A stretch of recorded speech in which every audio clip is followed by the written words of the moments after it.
মিন আসবাহান মা'আদ দাজ্জাল, ইহুদিদের একটা অংশ দাজ্জালের অপেক্ষায় আছে, এবং যেই দিন দাজ্জাল বের হবে ইস্পাহানের ৭০,০০০ ইহুদি দাজ্জালের সঙ্গী হবে, এবং ওই ৭০,০০০ ইহুদি এবং দাজ্জাল মিলে ইয়াকতুলু মা'আল মুসলিমিন, মুসলমানদের বিরুদ্ধে যুদ্ধ করবে।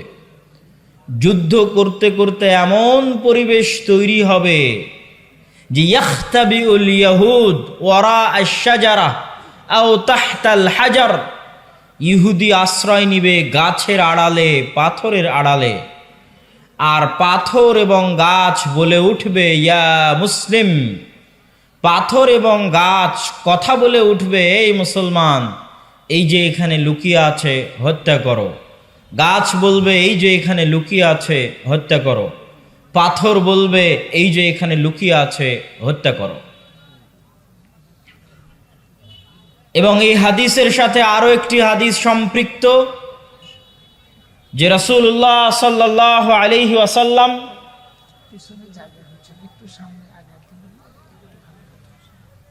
পিছনে যারা দাঁড়িয়ে আছেন, আমি অনুরোধ করব আমরা যারা সামনে বসে আছি একটু হালকা যদি চেপে চেপে বসি, তাহলে আমরা একটু সময় নিই, সমস্যা নাই, তারপরও সুশৃঙ্খল হোক অনুষ্ঠানটা, আমরাও ভালোভাবে আলোচনা করি। আপনারা সবাই একটু চেষ্টা করেন আপনাদের সামনের ফাঁকা জায়গাগুলো পূরণ করতে।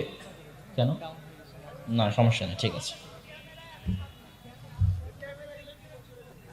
ক্যামেরাগুলো আরো দুই পাশে, ক্যামেরাগুলো আরো সাইডে নিতে হবে, সামনে নিয়ে। আমরা খুব গুরুত্বপূর্ণ আলোচনা শুনছিলাম, সে আলোচনার দ্বিতীয় হাদিস আমরা পড়লাম যে ৭০,০০০ ইহুদি ইস্পাহান থেকে বের হবে। ইস্পাহান হচ্ছে ইরানের নগরী, আজও ইরানের মধ্যে ইস্পাহান নামে সেই নগরী আছে। আমরা প উচ্চারণ করি ইস্পাহান, আরবিতে এটা উচ্চারণ হয় না, আরবিতে হয় আল আসবাহানি, বা উচ্চারণ হয় ইসবাহান বা আসবাহানি। সেখান থেকে ৭০,০০০ ইহুদি দাজ্জালের সঙ্গী হবে, সাথী হবে, এবং মুসলমানদের বিরুদ্ধে যুদ্ধ করবে। আর সেই যুদ্ধের অবস্থা কি হবে সেটা আমরা দেখলাম। আরেকটি হাদিস দেখি। عن عوف بن مالك رضي الله تعالى عنه أنه قال, আউফ ইবনে মালিক রাদিয়াল্লাহু তাআলা আনহু থেকে বর্ণিত, তিনি বলেন, আমি একদা রাসূলুল্লাহ সাল্লাল্লাহু আলাইহি ওয়াসাল্লামের নিকটে আসলাম। রাসূল সাল্লাল্লাহু আলাইহি ওয়াসাল্লাম আমাকে কিয়ামতের আলামত গণালেন, আমার হাতে গণালেন। তার মধ্যে একটি আলামত রাসূল সাল্লাল্লাহু আলাইহি ওয়াসাল্লাম বললেন, সায়াকুনু হুদনাতুন মা'আর রোম, ইয়ানি সাতাকুনু হুদনাতুন বাইনাল মুসলিমিনা ওয়ার রোম। রোমান খ্রিস্টানদের সাথে মুসলমানদের একটি চুক্তি হবে, আর রোমান খ্রিস্টানেরা এবং মুসলমানেরা চুক্তিবদ্ধ হয়ে তৃতীয় কমন শত্রুর বিরুদ্ধে যুদ্ধ করবে, তথা রোমান খ্রিস্টানদের শত্রু আর মুসলমানদের শত্রু এক। তৃতীয় কমন শত্রুর বিরুদ্ধে মুসলমানেরা যুদ্ধ করবে। এই যুদ্ধে রোমান খ্রিস্টান এবং মুসলমানেরা বিজয়ী হবে।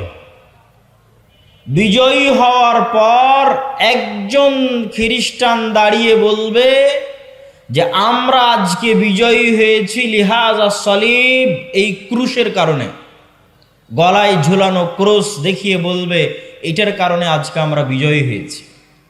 তখন একজন মুসলমানের আঁতে ঘা লাগবে, সে দাঁড়িয়ে উঠে তার ক্রসটা ভেঙে দিবে। যখন ভেঙে দিবে তখন রোমান এবং মুসলমানেরা পরস্পরের বিরুদ্ধে যুদ্ধ করার জন্য দাঁড়িয়ে যাবে। রোমান খ্রিস্টান এবং মুসলমানেরা, সেই যুদ্ধের বর্ণনা রাসূলুল্লাহ সাল্লাল্লাহু আলাইহি ওয়াসাল্লাম হাদিসে বিস্তারিত বর্ণনা করছেন। عن أبي هريرة رضي الله تعالى عنه أنه قال قال رسول الله صلى الله عليه وسلم, আবু হুরায়রা রাদিয়াল্লাহু তাআলা আনহু থেকে বর্ণিত, তিনি বলেন রাসূল সাল্লাল্লাহু আলাইহি ওয়াসাল্লাম বলেছেন, লা তাকুমুস সাআহ, কিয়ামত ততদিন পর্যন্ত সংঘটিত হবে না, হাত্তা ইয়ানজিলার রোম বিল আ'মাক আও বিদাবিক, যতক্ষণ না রোমান খ্রিস্টানেরা অবতীর্ণ না হচ্ছে সিরিয়ার আমাক এবং দাবেক নামক জায়গায়। বর্তমান সিরিয়ার হালব নগরী থেকে অনতি দূরে তুরস্ক এবং সিরিয়ার সীমান্তবর্তী অঞ্চলে, বর্তমান তুরস্কের সীমানা এবং বর্তমান সিরিয়ার সীমানা, এই সীমান্তবর্তী অঞ্চলের জায়গার নাম হচ্ছে আমাক এবং দাবেক। এখনো ওই নামেই আছে। এই আমাক এবং দাবেক জায়গায় যতক্ষণ না রোমান খ্রিস্টানেরা অবতীর্ণ না হবে মুসলমানদের বিরুদ্ধে, ফায়াখরুজু ইলাইহিম জাইশুম মিনাল মাদিনা, আর তাদের বিরুদ্ধে যুদ্ধ করার জন্য মদিনা মুনাওয়ারা থেকে মুসলমানদের একটি সেনাবাহিনী রওনা হবে। রাসূলুল্লাহ সাল্লাল্লাহু আলাইহি ওয়াসাল্লাম বলছেন, মদিনা মুনাওয়ারা থেকে বের হওয়া সেই মুজাহিদ বাহিনী খেয়ার ও আহলিল আরজ, তৎকালীন বিশ্বের সর্বোত্তম, সবচেয়ে শ্রেষ্ঠ, সবচেয়ে দামি, সবচেয়ে আল্লাহওয়ালা পরহেজগার মানুষ হবে। মদিনা মুনাওয়ারা থেকে ওই দিন যারা বের হবে যুদ্ধের জন্য, সিরিয়ার মাটিতে যুদ্ধ করার জন্য, রাসূলুল্লাহ সাল্লাল্লাহু আলাইহি সাল্লাম বলছেন খিয়ার ও আহলিল আরজ, তৎকালীন বিশ্বের সর্বশ্রেষ্ঠ আল্লাহওয়ালা পরহেজগার মানুষেরা সেই দিন মদিনা থেকে বের হবে, মদিনা মুনাওয়ারা থেকে বের হবে যুদ্ধের জন্য। যুদ্ধের কথা বর্ণনা করতে গিয়ে রাসূলুল্লাহ সাল্লাল্লাহু আলাইহি ওয়াসাল্লাম বলেন, ফায়ুকাতিলুহুম ফায়ানহাজিমু সুলুসুন লা ইয়াতুবুল্লাহ তাওবাতাহুম আবাদা। ওই দিন মুসলমানেরা 3 ভাগে বিভক্ত হয়ে যাবে। এক ভাগ যুদ্ধের মাঠ ছেড়ে পালিয়ে যাবে, আল্লাহ কোনোদিন এদের তওবা কবুল করবেন না। একদল মুসলমান যুদ্ধের মাঠ ছেড়ে পালিয়ে যাবে, আল্লাহর নবী বলছেন সাল্লাল্লাহু আলাইহি ওয়াসাল্লাম, লা ইয়াতুব, আল্লাহ কোনোদিন তাদের তওবা কবুল করবেন না, আবাদা, কোনোদিন আল্লাহ সুবহানাহু ওয়া তাআলা তাদের তওবা কবুল করবেন না। ওয়ায়ুকতালু সুলুসুহুম, 3 ভাগের 1 ভাগ ওই যুদ্ধে মারা যাবে। রাসূলুল্লাহ সাল্লাল্লাহু আলাইহি ওয়াসাল্লাম বলছেন, আফজালুশ শুহাদা ইনদাল্লাহ, আল্লাহর নিকটে সর্বশ্রেষ্ঠ শহীদ বলে গণ্য হবে ওই যুদ্ধে যারা যুদ্ধ করে শাহাদত অর্জন করবে, শহীদ হয়ে যাবে 3 ভাগের 1 ভাগ মুসলমান, তারা আল্লাহর দরবারে সর্বশ্রেষ্ঠ শহীদ হিসেবে বিবেচিত হবে। রাসূলুল্লাহ সাল্লাল্লাহু আলাইহি ওয়াসাল্লাম বললেন, ওয়াইফতাতিহুস সুলুস, আর 3 ভাগের 1 ভাগ বিজয় লাভ করবে রোমানদের উপরে, 3 ভাগের 1 ভাগ বিজয় লাভ করবে রোমানদের উপরে। লা ইফতানুনা আবাদান, এরা কোনো দিন আর কিয়ামত পর্যন্ত ফিতনায় পতিত হবে না, এবং এদের হাত দিয়ে ইফতাতিহুনা কুস্তুনতুনিয়া, কুস্তুনতুনিয়া বিজয় হবে। কুস্তুনতুনিয়া কি? আগের হাদিসেও দেখেছেন, আল্লাহর নবী বলেছে বাইতুল মকদেসের আবাদ হওয়া, মদিনার ধ্বংস হওয়া, মদিনার ধ্বংস হওয়া, মহাযুদ্ধের শুরু হওয়া, মহাযুদ্ধের শুরু হওয়া, কুস্তুনতুনিয়া বিজয় হওয়া, কুস্তুনতুনিয়া বিজয় হওয়া, দাজ্জালের বের হওয়া। কুস্তুনতুনিয়া হচ্ছে আজকের তুরস্কের ইস্তাম্বুল। আজকের তুরস্কের ইস্তাম্বুলকে আরবিতে বলা হয় কুস্তুনতুনিয়া, ইংরেজিতে বলা হয় কনস্টান্টিনিপল। কনস্টান্টিনিপল এবং বর্তমান নাম হচ্ছে ইস্তাম্বুল। তুরস্কের রাজধানী, যদিও আগে রাজধানী ছিল, এখন অফিসিয়াল রাজধানী নয়, অফিসিয়াল রাজধানী আঙ্কারা, কিন্তু তারপরও রাজধানীর মতো মান মর্যাদা যেই শহরের, সেটাই হচ্ছে ইস্তাম্বুল, কুস্তুনতুনিয়া, কনস্টান্টিনিপল। রাসূল সাল্লাল্লাহু আলাইহি ওয়াসাল্লাম বলছেন, ফায়াফতাতিহুনা কুস্তুনতুনিয়া, ওই যে একদল বিজয়ী হবে রোমানদের উপর, তাদের হাতে আল্লাহ কুস্তুনতুনিয়া, কনস্টান্টিনিপল বিজয় দান করবেন। ফাবাইনামা হুম ইয়ানকাসিমুনাল গানাইম, যখন এই সমস্ত বিজয়ী মুজাহিদরা গনিমতের মাল বন্টন করবে এবং তাদের তরবারি ঝুলানো থাকবে গাছের সাথে, তখন একজন চিৎকার করে বলবে, সাহা ফীহিমুশ শাইতান ইন্নাল মাসীহা ক্বাদ খালাফাকুম ফি আহলিকুম, মাসীহুদ দাজ্জাল বের হয়ে গেছে আর তোমাদের বাড়িতে বাড়িতে মাসীহুদ দাজ্জাল প্রবেশ করতেছে। এখন পর্যন্ত ইমাম মাহদি আসেননি, হয়তো এনাদের মধ্যে ইমাম মাহদি থেকে থাকতে পারেন, তবে তিনি যে ইমাম মাহদি তা এখনো প্রকাশিত আকারে জনগণের সামনে স্পষ্ট হয়নি। হবে কখন? দাজ্জাল বের হওয়ার পরে এবং সালাতের, দামেস্কের মসজিদে সালাতের পরে, যেটার বর্ণনা রাসূল সাল্লাল্লাহু আলাইহি সাল্লাম দিচ্ছেন। ফায়াখরুজুন ওয়া যালিকা বাতিল, শয়তানের এই মিথ্যা কথা শুনে তারা তরবারি নিয়ে দৌড়ে এগিয়ে যাবে কোথায়? মাসীহুদ দাজ্জাল, তার বিরুদ্ধে যুদ্ধ করার জন্য। ফাইদা জাউ শাম, তারা আস্তে আস্তে দেমাস্কে চলে আসবে। দেমাস্কের মসজিদে তারা কাতারবদ্ধ হয়ে সালাতের জন্য দাঁড়াবে। ইদা উকিমাতিস সালাত, যখন সালাতের ইকামত দেওয়া হবে, ফায়ানজিলু ঈসা ইবনু মারিয়াম, তখন আসমান থেকে ঈসা ইবনু মারিয়াম অবতীর্ণ হবেন। ফাআম্মাহুম ফাইদা রাআহু আদুউল্লাহ যাবা কামা ইয়াযুবুল মিলহ ফিল মা, ঈসা ইবনু মারিয়াম অবতীর্ণ হবেন ওই মসজিদে, এবং তারপরে মুসলমানেরা দাজ্জালের বিরুদ্ধে যুদ্ধ করার জন্য রওনা দিবে। এবং মসজিদে আকসার পাশে, জেরুজালেমের পাশে লুদ নামক, বাবুল লুদ, লুদ নামক দরজায় ঈসা আলাইহিস সালাতু ওয়াস সালামকে দেখে মাসিহাদ দাজ্জাল লবণ যেভাবে পানিতে দিলে গলে যায় সেভাবে গলতে থাকবে, এবং তার গলে শেষ হওয়ার আগেই রাসূল সাল্লাল্লাহু আলাইহি ওয়াসাল্লাম বলছেন, ফালাউ তারাকাহু লানযাব হাত্তা ইয়ানহালিক, যদি ঈসা ইবনু মারিয়াম তাকে ওই অবস্থায় রেখে দিতেন তাহলে সে গলে ধ্বংস হয়ে যেত। হাত্তা ইয়াহলিক ওয়ালাকিন ইয়াকতুলুহুল্লাহ বিয়াদিহি ফায়ুরিহিম দামাহু ফি হারবাতিহি, কিন্তু আল্লাহ সুবহানাহু ওয়া তাআলা চান যে ঈসা ইবনু মারিয়ামের মাধ্যমে সে নিহত হোক। এই জন্য ঈসা ইবনু মারিয়াম তাকে হত্যা করবেন এবং দাজ্জালের রক্ত জনগণকে দেখাবেন। সম্মানিত উপস্থিতি, আরেকটি ব্যতিক্রম ধর্মী হাদিস, সেই হাদিসটা বলে আমরা আমাদের সংক্ষিপ্ত ব্যাখ্যার দিকে এগিয়ে যাব ইনশাআল্লাহ। আবু হুরায়রা রাদিয়াল্লাহু তাআলা আনহু থেকে বর্ণিত, তিনি বলেন রাসূল সাল্লাল্লাহু আলাইহি ওয়াসাল্লাম বলছেন, সামি'তুম বিমাদিনাতিন জানিবুম মিনহা ফিল বার ওয়া জানিবুম মিনহা ফিল বাহর, তোমরা একটি শহরের কথা শুনেছ যেই শহরের এক সাইডে সমুদ্র এবং আর এক সাইডে মাটি। রাসূলুল্লাহ সাল্লাল্লাহু আলাইহি ওয়াসাল্লামের উত্তরে সাহাবীগণ বললেন, জি আমরা শুনেছি। রাসূল সাল্লাল্লাহু আলাইহি ওয়াসাল্লাম বলছেন, লা তাকুমুস সাআহ হাত্তা ইয়াগযুহা ৭০,০০০ মিন বনি ইসহাক, ততক্ষণ পর্যন্ত কিয়ামত হবে না যতক্ষণ না বানু ইসহাকের ৭০,০০০ মানুষ তাদের বিরুদ্ধে যুদ্ধ না করছে। আর তারা সেই দিন যুদ্ধ করবে ওই শহর বিজয়ের জন্য, আর ওই শহর বিজয়ের জন্য ফালাম ইউকাতিলু বিসালাহ, কোনো অস্ত্রপাতি লাগবে না ওই শহর বিজয় করতে। ওয়ালাম ইয়ারমু বিসাহমিন, কোনো তীর নিক্ষেপ করা লাগবে না ওই শহর বিজয় করতে। ক্বালু লা ইলাহা ইল্লাল্লাহু আল্লাহু আকবার, তারা শুধু আল্লাহু আকবার ধ্বনি দিবে, তাকবীর ধ্বনি দিবে। ফায়াসকুতু আহাদু জানিবাইহা, ওই শহরের একটি প্রাচীর ধসে পড়ে যাবে। তারপরে দ্বিতীয়বার যখন তারা তাকবীর ধ্বনি দিবে তখন শহরের আরেকটি প্রাচীর ধসে পড়ে যাবে। তারা তৃতীয়বার যখন তাকবীর ধ্বনি দিবে তখন শহরের আরেকটি প্রাচীর ধসে পড়ে যাবে। ফাইফাররাজু লাহুম ফায়াদখুলুহা, তারা বিজয়ী বেশে ওই শহরে প্রবেশ করবে। ফায়াগনামু ফাবাইনাহুমা ইয়াকতাসিমুনাল মাগানিম, যেই মুহূর্তে তারা বিজয়ী বেশে শহরে প্রবেশ করবে আর গনিমতের মাল বন্টন করবে, তখন শয়তান চিৎকার করে বলবে, তোমাদের ঘরে দাজ্জাল প্রবেশ করে গেছে। সম্মানিত উপস্থিতি, পরপর আমরা 4টা হাদিস দেখলাম। এই 4টা হাদিস এক একজন এক একভাবে ব্যাখ্যা করতে পারে। আমি আগেও বলেছি যে যতদিন এই জিনিসগুলো না ঘটবে ততদিন এই জিনিসগুলোর প্রকৃত ব্যাখ্যা কেউ জানবে না। কিন্তু আমার কাছে সংক্ষিপ্তভাবে যেটা মনে হয়েছে যে উমরান ও বাইতুল মাকদেস আবাদ হওয়া, কেউ কেউ ব্যাখ্যা করে এই যুগে যে বাইতুল মাকদেস আবাদ হওয়া মানে ইহুদিরাই জেরুজালেম দখল করে নিবে এবং সেখানে বিশাল রাজধানী প্রতিষ্ঠা করবে। প্রতিষ্ঠা করার মাধ্যমে সে এটা পৃথিবীর একটি জাঁকজমকপূর্ণ একটা বিশাল বড় শহর, লন্ডন দুবাইয়ের মতো একটা বড় শহরে পরিণত হয়ে যাবে জেরুজালেম, যেটা থাকবে তাদের হাতেই, আমাদের হাতে নয়। কেউ বলেছেন এটা।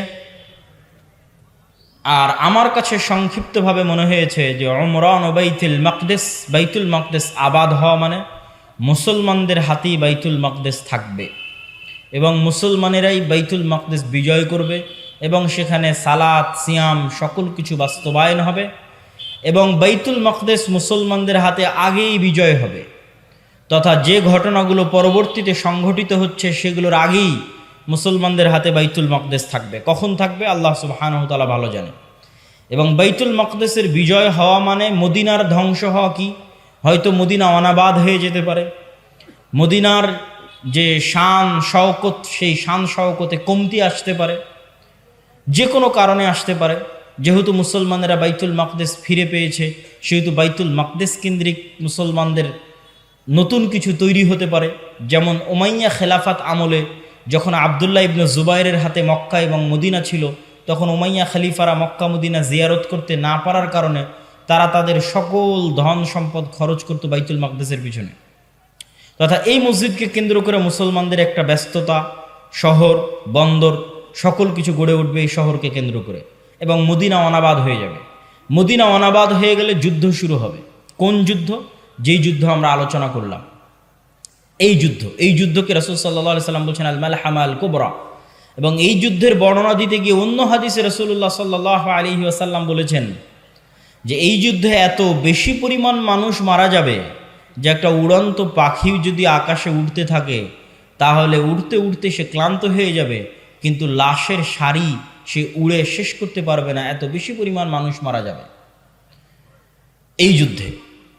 আর এই যুদ্ধের পরপরই কুস্তুনতুনিয়া বিজয় হবে। মানে আজ তো ইস্তাম্বুল মুসলমানদের হাতে আছেই। হাদিসের ভাষায় বোঝা যায় যে ইস্তাম্বুল একদিন মুসলমানদের হাতে থাকবে না। আজ আছে কিন্তু একদিন থাকবে না। তথা আজকের যে তুরস্ক, এটা আজকে মুসলমানদের হাতে থাকলেও হাদিস প্রমাণ করছে যে দাজ্জাল যেই মুহূর্তে বের হবে ওই মুহূর্তে কনস্টান্টিনোপল, ইস্তাম্বুল, তুরস্ক মুসলমানদের হাতে নাই, থাকবে না। তথা সেটা মুসলমানেরা যে কোনো সময় হারিয়ে ফেলতে পারে, অদূর ভবিষ্যতে, নিকট ভবিষ্যতে। আল্লাহ সুবহানাহু ওয়া তাআলা ভালো জানে কখন হারিয়ে ফেলবে, কেন না হারালে বিজয় কিসের? আর যেই বিজয়ের কথা রাসূল সাল্লাল্লাহু আলাইহি সাল্লাম বলছেন, এই বিজয় নিকটে, কিয়ামতের নিকটবর্তী, দাজ্জাল বের হওয়ার পূর্ব মুহূর্তের বিজয়। সম্মানিত উপস্থিতি, তাহলে মোটামুটি যদি আমরা এই দুইটা জিনিসের ব্যাখ্যা এভাবে দাঁড় করাই যে বাইতুল মুকাদ্দাস আগেই মুসলমানেরা বিজয় করবে, সেটাই হচ্ছে বাইতুল মুকাদ্দাসের আবাদ।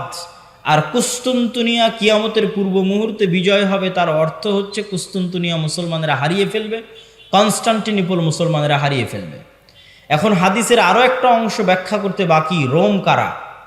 যে রোমানদের সাথে মুসলমানদের চুক্তি হবে এবং চুক্তির পরে সেই চুক্তি পুনরায় ভঙ্গ হয়ে মুসলমান এবং রোমানরা পরস্পর যুদ্ধ করবে, সেই যুদ্ধ, এই যুদ্ধ, সেই রোম কারা? এ বিষয়ে মুহাদ্দিসিনে কেরাম এবং মুফাসসিরিনে কেরামের মধ্যে মতভেদ হওয়ার সবচেয়ে বড় কারণ হচ্ছে আল্লাহর নবীর যুগে রোম বলতে যাদেরকে বোঝানো হতো তাদের রাজধানী ছিল কনস্টান্টিনোপল।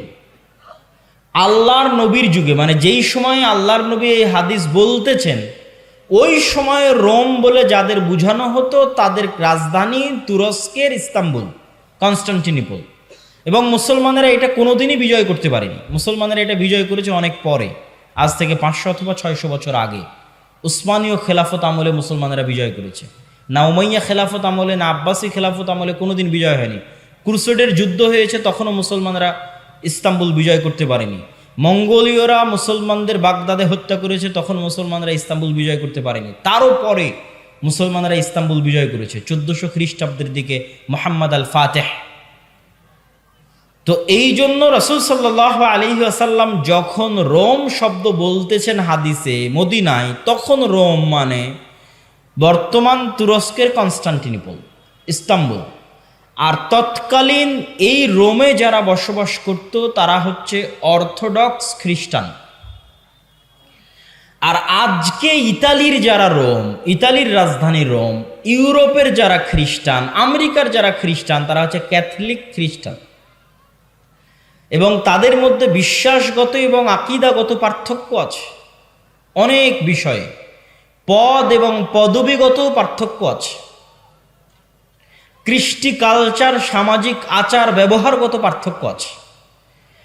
তাহলে রোম বলতে আমরা যদি তৎকালীন রোম ধরি, তথা অর্থোডক্স খ্রিস্টানদের হাতে যখন কনস্টান্টিনোপল ছিল, সেই অর্থোডক্স খ্রিস্টানেরা এখন বসবাস করে রাশিয়ায়। রাশিয়া এবং ইউক্রেনের যুদ্ধের অন্যতম একটা কারণ হচ্ছে ইউক্রেনে ইউরোপিয়ান এবং আমেরিকানেরা ক্যাথলিক খ্রিস্টানের চর্চা বাড়াচ্ছিল, যেটা রাশিয়া কখনোই চায় না যে তার আশেপাশের কোনো দেশে ক্যাথলিক খ্রিস্টানের চর্চা বাড়ুক, কেননা তারা মানে অর্থোডক্স খ্রিস্টান। এবং আমার এর উপর বিস্তারিত ভিডিও আছে ইতিসাম টিভিতে রাশিয়া এবং ইউক্রেনের উপর, যেখানে এই পয়েন্টে আরও বিস্তারিত ইন ডিটেইলস আলোচনা করা আছে। তাহলে আল্লাহর নবীর যুগের রোম যদি ধর্মীয় দৃষ্টিকোণ থেকে তাদের পরিচয় দেখি, যে আল্লাহর নবী যেই সময়ে হাদিস বলছেন ওই সময়ে রোম বলতে কাদের বোঝা হতো, তাহলে কনস্টান্টিনোপলে যে অর্থোডক্স খ্রিস্টানেরা ছিল তাদেরকে বোঝানো হতো। তারা আজ কোথায় আছে? তারা আজ রাশিয়াতে আছে। এবং রাশিয়া যে যুদ্ধগুলো লড়ে সেই যুদ্ধগুলোর পিছনে অনেক ধর্মীয় কারণ আছে, যেটাও আমি আমার ওই ভিডিওতে স্পষ্ট আকারে ডকুমেন্টারি আকারে দেখিয়েছি, যে এই যুদ্ধগুলো শুধু বাহ্যিক কোনো কারণে লড়াই করা হয় না, বরং ধর্মীয় কারণে লড়াই করা হয়। যেমন আজকে ইসরায়েল এবং ফিলিস্তিনের যুদ্ধে ইসরায়েল যে যুদ্ধ করতেছে, এটা শুধু বাহ্যিক কোনো কারণ নয়, বরং এর পিছনে ধর্মীয় কারণ আছে, সেটাও বলবো বক্তব্যের শেষের দিকে ইনশাল্লাহ। আর যদি বলি যে না তারা নয়, তাহলে ইতালির রাজধানী যে রোম, ইতালির রাজধানী রোম মানে আজকের ইউরোপ, আজকের আমেরিকা, যারা আমাদের বিরুদ্ধে ক্রুসেডের যুদ্ধ করার জন্য এসেছিল, কয়েক শতাব্দী আগে বাইতুল মুকাদ্দাস খ্রিস্টানেরা দখল করেছিল, সুলতান সালাহুদ্দিন আইয়ুবী বিজয় করেছিলেন, সেই ক্রুসেডাররা, তাদের সাথে মুসলমানদের চুক্তি হবে, তৃতীয় কোনো পক্ষের বিরুদ্ধে মুসলমানেরা তাদেরকে সাথে করে নিয়ে যুদ্ধ করবে, সেই যুদ্ধে রোমানরা আর মুসলমানেরা বিজয়ী হবে। তারপরে রোমানদের একজন বলবে এই ক্রুশের কারণে বিজয়ী হয়েছিলাম, এক মুসলমান উঠে ভেঙে দিবে, তখন আবার তারা পরস্পর মুখোমুখি দাঁড়িয়ে যাবে, আর এই যুদ্ধ হচ্ছে মালহামা, যেটা সিরিয়াতে হবে। আজকের যে ফিলিস্তিন, আজকের যে ইসরায়েল, এগুলোও সিরিয়া, আজকের যে জর্ডান, এগুলোও সিরিয়া, সেই যুদ্ধ হবে সিরিয়াতে। আর ওই যুদ্ধে মুসলমানদের হেডকোয়ার্টার হবে গোতা নামক জায়গায়, যে গোতা নামক জায়গাটি হচ্ছে সিরিয়ার রাজধানী দামেস্ক থেকে অনতি দূরে। আর সেই যুদ্ধে রোমানদের হেডকোয়ার্টার হবে আমাক এবং দাবেক নামক জায়গায়, যা বর্তমান সিরিয়া এবং তুরস্কের সীমান্তবর্তী অঞ্চলে এখনও সেই নামে সেই জায়গা পরিচিত এবং জানা যায়। সম্মানিত উপস্থিতি, আজকে দাজ্জালের যে লম্বা হাদিস আছে, সেই লম্বা হাদিস থেকেও দুই একটা পয়েন্ট বলে এই মাটি, এই অঞ্চলের গুরুত্ব বোঝানোর আজকের এই পর্বের আলোচনার আমরা শেষের দিকে চলে যাব ইনশাআল্লাহ। দাজ্জালের হাদিস আপনারা সকলেই জানেন, কিন্তু সেই হাদিসে যে জায়গাগুলোর কথা দাজ্জাল বলেছে, আমরা সেটাই একটু সংক্ষিপ্তভাবে তুলে ধরব। আপনারা তামিম আদ-দারি রাদিয়াল্লাহু তাআলা আনহুর বিখ্যাত হাদিস, যদি শ্রদ্ধেয় শায়েখ আব্দুর রাজ্জাক বিন ইউসুফ তার বক্তব্য শুনে থাকেন তাহলে শুনতে আরো মজা লাগবে, কিন্তু আমি শুধু ব্যাখ্যা করব যে ওখানে দাজ্জাল যে জায়গাগুলোর কথা বলে ওই জায়গাগুলো কি এবং কোথায়। তো তামিম আদ-দারি রাদিয়াল্লাহু তাআলা আনহু তারা নৌকা নিয়ে সফরে বের হয়েছিলেন, 1 মাস সমুদ্রের মধ্যে ঘুরপাক খেতে থেকেছেন।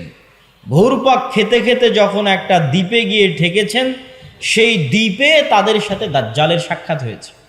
দাজ্জালের সাক্ষাৎ হওয়ার আগেও একটা বড় অদ্ভুত জন্তু সেখানে দায়িত্ব পালন করছিল, সেই অদ্ভুত জন্তু নিজেকে পরিচয় দিয়েছে যে আমি হচ্ছি গোয়েন্দা, আনাল জাসাসা। তারপরে সেই অদ্ভুত জন্তু তাদেরকে বলেছে তোমরা যার কাছে এসেছো তিনি এই দিকে আছে, এগিয়ে যাও। সেখান থেকে এবার আমি আপনাদেরকে এখান থেকে পড়ে শোনাচ্ছি যে ওখানে দাজ্জাল কি বলছে এবং সেই জায়গাগুলো কোথায়। দাজ্জাল বলছে, জিজ্ঞেস করছে, আসআলুকুম আন নাখলিহা আন নাখলে বাইসান আখবিরুনি আন নাখলে বাইসান। বাইসান নামক খেজুর বাগান সম্পর্কে আমাকে তোমরা সংবাদ দাও। কুলনা আন আইয়ি শানিহা তাস্তাখবির। বাইসান নামক খেজুরের বাগান সম্পর্কে তুমি কি জানতে চাও? তখন দাজ্জাল উত্তরে বলছে, আসআলুকুম আন নাখলিহা। বাইসান নামক খেজুর বাগানে এখন খেজুর হয় কিনা এ বিষয়ে আমাকে জানাও। হাল ইউসমির আমলা। তখন ওই তামিম আদ-দারি রাদিয়াল্লাহু তাআলা আনহু এবং তার সাথে যারা গেছে তারা উত্তরে বললেন, কুলনা নাআম, এখনো সেখানে খেজুর হয়। তখন দাজ্জাল উত্তরে বলছে, আমা ইন্নাহু ইউশিকু আল্লা তুসমির। জেনে রাখো অচিরেই সেই বাইসান নামক খেজুর বাগানে খেজুর হবে না। ক্বালা আখবিরুনি আন বুহায়রা আত-তাবারিয়া। তোমরা আমাকে বুহায়রা আত-তাবারিয়া, তাবারিয়া লেক, তাবারিয়া খাল সম্পর্কে জানাও। তাবারিয়া খাল সম্পর্কে তোমাকে কি বলবো? ক্বালা হাল ফিহা মা। সেখানে কি পানি আছে? তখন উত্তরে বলছে, হিয়া কাসীরাতুল মা, অনেক বেশি পানি আছে। ক্বালা আমা ইন্নামা ইউশিকু আন ইয়াযহাব। জেনে রাখো অচিরেই সেই খালে পানি থাকবে না। ক্বালা আখবিরুনি আন আইনি যুগর। আইনে যুগর সম্পর্কে আমাকে জানাও। ক্বালু আন আইয়ি শানিন তাস্তাখবির। তুমি আইনে যুগর সম্পর্কে কি জানতে চাও? বলে আইনে যুগরে কি এখনো পানি আছে? সেখান থেকে কি মানুষজন পানি নিয়ে চাষাবাদ করে? তখন আমরা বললাম হ্যাঁ, হিয়া কাসীরাতুল মা, এখনও মানুষ সেখান থেকে পানি নিয়ে চাষাবাদ করে। তখন সে উত্তরে বলল, অচিরেই সেখানে পানি থাকবে না। তখন বলছে, আখবিরুনি আন নাবিয়্যিল উম্মিয়িন, উম্মিয়িনদের নাবী সম্পর্কে আমাকে জানাও। অশিক্ষিত মূর্খ যারা লেখা জানে না, পড়া জানে না, তাদের জন্য যে নবী প্রেরণ করা হয়েছে সেই নবী সম্পর্কে আমাকে জানাও। এই মর্মে কথা সামনের দিকে আগাতে থাকলো। সম্মানিত উপস্থিতি, এখানে 3টে জায়গার কথা বলেছে দাজ্জাল। আশ্চর্যজনক হলেও সত্য যে আজকের পৃথিবীতে এই 3টি জায়গায়, তন্মধ্যে বাইসান নামক খেজুরের বাগান এবং জোগার নামক ঝর্ণা, এই 3টাকে এক্সাক্ট চিহ্নিত করা খুব কঠিন হয়ে যায়। বিশেষ করে আইনে জোগারকে এক্সাক্ট চিহ্নিত করা যে এইটা আইনে জোগার, এটার বিষয়ে নিশ্চিত কেউ গবেষকরা এখন পর্যন্ত তথ্য দিতে পারেনি। কিন্তু বাইসান খেজুরের বাগান সম্পর্কে মোটামুটি ধারণা পাওয়া যায় যে এই খেজুরের বাগান হচ্ছে বাইসান খেজুরের বাগান। আর বহায়রা আত-তাবারিয়াহ, এটা এত প্রসিদ্ধ, এত ব্যাপক, এত পরিচিত যে সবাই জানে। এমনকি ইসরায়েলে সারা পৃথিবী থেকে শত শত খ্রিস্টান এই বহায়রা আত-তাবারিয়া দেখার জন্য যায়। এই জন্য দেখার জন্য যায়, তারা মনে করে তাদের তাওরাত, তাদের বাইবেলে ঈসা আলাইহিস সালাতু ওয়াস সালামের যত মোজেজার কথা বলা আছে, সকল মোজেজা তিনি দেখিয়েছিলেন বহায়রা তাবারিয়ার ওপরে অথবা বহায়রা তাবারিয়ার পাশে। সেই মোজেজা যদি হয় অন্ধ ব্যক্তিকে চক্ষুস্মান করে দেওয়া, সেই মোজেজা যদি হয় টাকওয়ালা ব্যক্তির মাথায় চুল গজিয়ে দেওয়া, সেই মোজেজা যদি হয় মৃত ব্যক্তিকে জীবিত করা, এগুলোর অধিকাংশ মোজেজা তাদের বিশ্বাস অনুযায়ী ঈসা আলাইহিস সালাতু ওয়াস সালাম এই লেক, এই খালের পাশে অথবা তার উপরে তিনি করে দেখিয়েছিলেন, এই জন্য তারা দেখতে আসে। এবং এইটা চলমান বর্তমান ইসরায়েলের সীমানার অন্তর্ভুক্ত।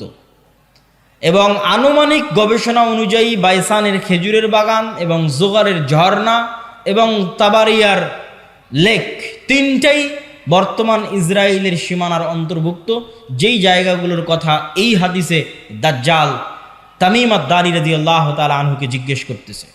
তাহলে একদম যদি আমরা সামারি এবং সারমর্ম করি, তাহলে কিয়ামতের পূর্ব মুহূর্তে যা যা সংঘটিত হবে, সব বড় বড় ঘটনা এই মাটিতে, এই জমিনে সংঘটিত হবে, শামের মাটিতে সংঘটিত হবে। আল মসজিদ আল আকসা, বাইতুল মুকাদ্দাস কেন্দ্রিক যে এরিয়া, যে জগৎ, যে দেশ, সেখানে সংঘটিত হবে। এবং আমি আমার অতীতের বক্তব্যগুলোতে বলেছি যে বাইতুল মুকাদ্দাসই একমাত্র কারণ পৃথিবীর, যেই কারণে পৃথিবীর 90% মানুষ যুদ্ধে জড়িয়ে যেতে পারে, যেই কারণে পৃথিবীর 90% মানুষ যুদ্ধে জড়িয়ে যেতে পারে, তার অন্যতম একটি কারণ হচ্ছে মসজিদে আকসা। কেননা পৃথিবীর 3টা ধর্মের মানুষ এই মসজিদের দাবিদার। ইহুদিরা দাবিদার, খ্রিস্টানেরা দাবিদার, আমরা মুসলমানেরা দাবিদার। যেহেতু 3টা ধর্মই আসমানি দিন, আসমান থেকে এসেছে, 3টা ধর্মের গ্রন্থই আসমানি গ্রন্থ। ওই 2টা গ্রন্থে বিকৃতি এসেছে, ওই 2টা ধর্মে বিকৃতি এসেছে। ইসলামে বিকৃতি আসেনি, কোরআনে বিকৃতি আসেনি। কিন্তু যেহেতু একই জায়গা থেকে আগত, এই জন্য ঘটনা, আকিদা, বিশ্বাস, কাহিনী অনেক কিছুই সেম এবং কমন।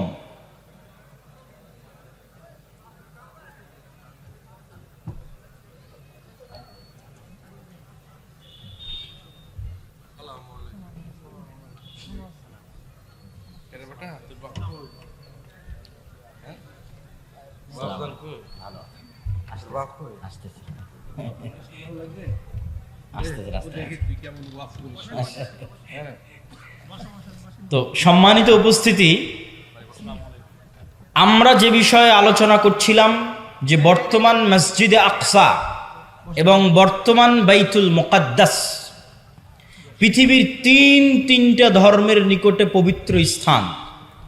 আর এই পবিত্র স্থান হওয়ার কারণ হচ্ছে এই 3টা ধর্মই আব্রাহামিক রিলিজিয়ান, সেমেটিক রিলিজিয়ান। এই 3টা ধর্মই মিল্লাতে ইব্রাহিমের দাবিদার, তথা ইব্রাহিম আলাইহিস সালাতু ওয়াস সালামের হিস্ট্রি, ইতিহাসের সাথে কানেক্টেড। আর সেমেটিক রিলিজিয়ান মানে নূহ আলাইহিস সালাতু ওয়াস সালামের 3 সন্তান তার সাথে নৌকায় উঠেছিলেন। একজনের নাম ইয়াফেস, একজনের নাম হাম, আর একজনের নাম সাম। ইয়াফেসের বংশধরেরা হচ্ছে সাদা চামড়া, ইউরোপ, আমেরিকা, রাশিয়া। সামের বংশধরেরা হচ্ছে সেমেটিক তথা মেটে, শ্যামা, হালকা সাদা, হালকা শ্যামা, হালকা মেটে।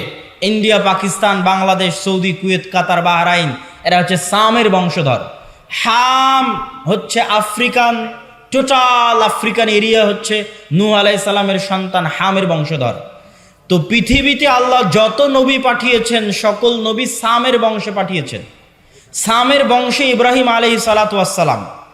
এই জন্য একটা মজার জিনিস, যারা অনলাইনে আমাদের দেখছেন তারা মনে রাখতে পারেন যে কালার ডিসক্রিমিনেশনের শিকার যারা হন ইউরোপ এবং আমেরিকায়, গায়ের রঙের কারণে ডিসক্রিমিনেশনের শিকার হওয়া, বৈষম্যের শিকার হওয়া, কেননা তাদের মধ্যে একটা আভিজাত্য বোধ কাজ করে যে আমি হচ্ছি সাদা চামড়া, আর এশিয়া থেকে যারা এসেছে তারা সাদা চামড়ার নয়। আপনি দীর্ঘদিন থাকলে এই জিনিসটা ভিতর থেকে অনুভব করতে পারবেন, এই বৈষম্য। তো এটা আপনারা মজার জিনিস জেনে রাখতে পারেন যে ইউরোপ, আমেরিকা তারা যতই সাদা চামড়ার হোক, তারা যেই নবীকে সম্মান করে, শ্রদ্ধা করে, সেই নবী সাদা চামড়ার ছিলেন না। মানে ঈসা আলাইহিস সালাতু ওয়াস সালাম। ঈসা আলাইহিস সালাতু ওয়াস সালামের গায়ের রং আর আমার নবী মুহাম্মদ সাল্লাল্লাহু আলাইহি ওয়াসাল্লামের গায়ের রং এক, মানে শ্যামা, মেটে, সাদা চামড়ার সাদা নয়। তথা গোটা ইউরোপ এবং আমেরিকার মানুষ যেই নবীর অনুসারী, যেই নবীর মূর্তি তাদের গির্জায় বানিয়ে রেখেছে, যেই নবীর মা মারিয়াম আলাইহা সালাতু ওয়াস সালামের মূর্তি তাদের গির্জায় বানিয়ে রেখেছে, তারা কেউই সাদা চামড়ার ছিলেন না। এই জন্য বলেছি সেমেটিক রিলিজিয়ান। তথা আল্লাহ সুবহানাহু ওয়া তাআলা সামের বংশে সকল নবী দিয়েছে, ইব্রাহিমের বংশে পরবর্তী সকল নবী পাঠিয়েছে। পৃথিবীর তিনটে ধর্ম ইব্রাহিম আলাইহিস সালাতু ওয়াস সালামের মিল্লাতের দাবিদার। এর কিছু কমন উদাহরণ আপনাকে দিই। ইব্রাহিম আলাইহিস সালাতু ওয়াস সালামকে আমরা বলি ইব্রাহিম, তারা বলে আব্রাহাম। ইব্রাহিম আলাইহিস সালাতু ওয়াস সালামের ছেলে ইসহাককে আমরা বলি ইসহাক, তারা বলে আইজ্যাক, আইজ্যাক নিউটন। যিনি আইজ্যাক তিনি ইসহাক। ইসহাক আলাইহিস সালাতু ওয়াস সালামের ছেলেকে আমরা বলি ইয়াকুব আলাইহিস সালাতু ওয়াস সালাম, তারা বলে জ্যাকব। যিনি জ্যাকব তিনি ইয়াকুব। ইয়াকুব আলাইহিস সালাতু ওয়াস সালামের ছেলে ইউসুফ আলাইহিস সালাতু ওয়াস সালামকে আমরা বলি ইউসুফ, তারা বলে জোসেফ। সেন্ট জোসেফ স্কুল মানে Hazrat Yusuf school. There is no difference, কোনো পার্থক্য নাই। যদি আপনি বলেন সেন্ট জোসেফ স্কুল, তাহলে ওরা আপনি যে ইউসুফকে জানেন তাকে উদ্দেশ্য করছে, যে হযরত ইউসুফ আলাইহিস সালাতু ওয়াস সালাম স্কুল। এভাবে আমরা যাকে বলছি দাউদ আলাইহিস সালাতু ওয়াস সালাম, তারা তাকে বলছে ডেভিড। জাস্ট নামের